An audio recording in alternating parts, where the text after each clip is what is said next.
നമസ്കാരം, Tirurangadi today news അപ്ഡേറ്റ്സിലേക്ക് സ്വാഗതം. വീടിന്റെ മുറ്റം മനോഹരമാക്കാൻ തിരഞ്ഞെടുക്കുന്ന സ്റ്റോൺസ് ഏറ്റവും ക്വാളിറ്റിയുള്ളത് വേണം. ഏറ്റവും അഫോർഡബിൾ പ്രൈസിൽ ഏറ്റവും ബെസ്റ്റ് ഡെസ്റ്റിനേഷനിൽ നിന്നും. ഫ്ലോറിംഗിൽ ഏറ്റവും best Pasco paving and euro tiles. നിർമ്മാണത്തിലെ സമാനതകളില്ലാത്ത ക്വാളിറ്റി, വിദഗ്ധരായ തൊഴിലാളികളും ഇൻസ്റ്റലേഷനിലെ കൃത്യതയും, കുറഞ്ഞ ചെലവിൽ വീട് നിർമ്മിക്കാൻ ആവശ്യമായ ലോക്ക് ബ്രിക്സിന്റെയും ഹോളോ ബ്രിക്സ്, AAC ബ്ലോക്സ്, ജാളികൾ എന്നിവയുടെയും ഗംഭീര കളക്ഷൻ. ഇതെല്ലാം ഇത്രയും വിലക്കുറവിൽ. നിങ്ങളുടെ മുറ്റങ്ങൾക്ക് പാസ്കോയുടെ ഉറപ്പ്. പാസ്കോ.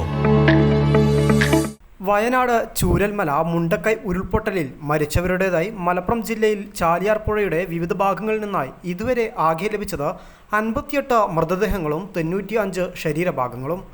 ആകെ 153 32 പുരുഷന്മാരുടെയും 23 സ്ത്രീകളുടെയും 2 ആൺകുട്ടികളുടെയും 1 പെൺകുട്ടിയുടെയും മൃതദേഹങ്ങളാണ് ലഭിച്ചത്.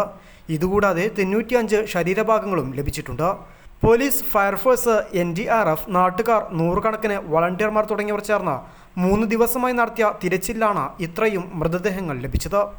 ഇതുവരെ 146 മൃതദേഹങ്ങളുടെയും അവശിഷ്ടങ്ങളുടെയും പോസ്റ്റ്മോർട്ടം പൂർത്തിയായി. 143 വയനാട്ടിലേക്ക് കൊണ്ടുപോവുകയും 3 ബന്ധുക്കൾ ഏറ്റെടുക്കുകയും ചെയ്തു. ബാക്കി 7 പോസ്റ്റ്മോർട്ടം പുരോഗമിക്കുകയാണ്. തിരിച്ചറിഞ്ഞ 3 മൃതദേഹങ്ങളാണ് ബന്ധുക്കളെത്തി കൊണ്ടുപോയത്. മൃതദേഹങ്ങൾ ബന്ധുക്കൾക്ക് തിരിച്ചറിയുവാനുള്ള സൗകര്യം പരിഗണിച്ചാണ് എല്ലാ മൃതദേഹങ്ങളും ഉടൻ വയനാട്ടിലെത്തിക്കുവാൻ ജില്ലാ ഭരണകൂടം തീരുമാനിച്ചത്. വയനാട് ഉരുൾപൊട്ടലിൽ അകപ്പെട്ടവരെ കണ്ടെത്താനായി ചാലിയാർ പുഴയുടെ എടവണ്ണ കടവുകളിലും വ്യാഴാഴ്ച തിരച്ചിൽ നടത്തി. ബുധനാഴ്ച വാഴക്കാട് നിന്നും ഒരു മൃതദേഹം ലഭിച്ചിരുന്നു. ഇതോടെയാണ് എടവണ്ണ മേഖലകളിലും പരിശോധന നടത്തുവാൻ തീരുമാനിച്ചത്. ജില്ലാ പോലീസ് മേധാവിയുടെ നിർദ്ദേശപ്രകാരമാണ് ചാലിയാർ പുഴയിൽ എടവണ്ണ, ഓതായി, മമ്പാട്, കുണ്ടുതോട്, കൊളപ്പാട്, പാവണ്ണ തുടങ്ങിയ മേഖലകളിലൂടെ പരിശോധനകൾ നടത്തുന്നത്.